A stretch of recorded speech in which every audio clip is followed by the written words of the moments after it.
இயேசு கிறிஸ்துவின் இனிதான நாமத்தில் உங்கள் அனைவருக்கும் என் அன்பின் வாழ்த்துக்கள். இன்றைய நாளுக்கான வேத வசனம் சங்கீதம் 40:17. நான் சிறுமையும் எளிமையுமானவன், கர்த்தரோ என்மேல் நினைவாயிருக்கிறார். தேவரீர் என் துணையும் என்னை விடுவிக்கிறவருமாயிருக்கிறீர். என் தேவனே, தாமதியாதேயும். தாவீதுக்கு ஏற்பட்ட எண்ணிக்கைக்கு அடங்காத தீமைகளால் சோர்ந்து போய் இருக்கிற சூழ்நிலையில் என்னை விடுவித்தருளும் என ஆண்டவரை நோக்கி கூப்பிடுகிறார். நான் சிறுமையும் எளிமையுமானவன், கர்த்தரோ என்மேல் நினைவாயிருக்கிறார் என்கிறார்.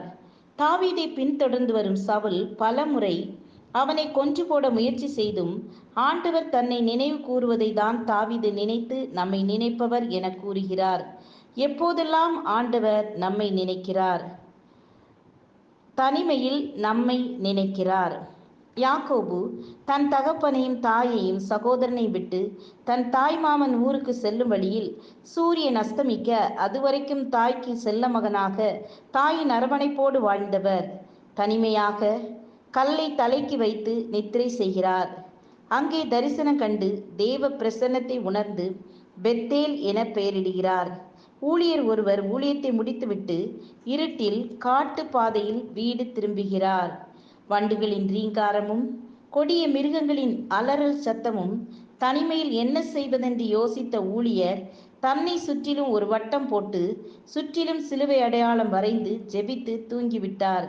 காலையில் எழுந்து பார்த்தால் தன்னை சுற்றிலும் கொடிய மிருகங்களின் கால் தடங்கள். ஆனால் அவரை எதுவும் சேதப்படுத்தவில்லை. கர்த்தர் தம்முடைய ஊழியக்காரரை பாதுகாத்தார். இரண்டாவதாக, தாழ்வில் நம்மை நினைப்பவர். எந்த காரியத்தில் குறைவு காணப்படுகிறதோ அதை ஆண்டவர் சமூகத்தில் தெரிவிக்கும் போது நம்மை நினைவு கூறக்கூடியவராக இருக்கிறார். ஒரே வீட்டில் வாழ்கின்றார்கள் அந்நாளும் பெனினாலும். பெனினாள் குழந்தைகளோடு சந்தோஷமாகவும் அந்நாள் குழந்தை இல்லாமல் தாழ்வோடும் வாழ்கிறாள். ஆண்டவர் சமூகம் சென்று கண்ணீர் வடிக்கிறாள்.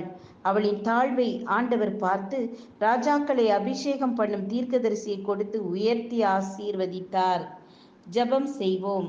ஆண்டவரே, எங்களை நினைப்பவர் நீர். எங்கள் தனிமையில் தாழ்மையில் எங்களை நினைப்பதற்காக உமக்கு ஸ்தோத்திரம். ஆமேன், ஆமேன். God bless you.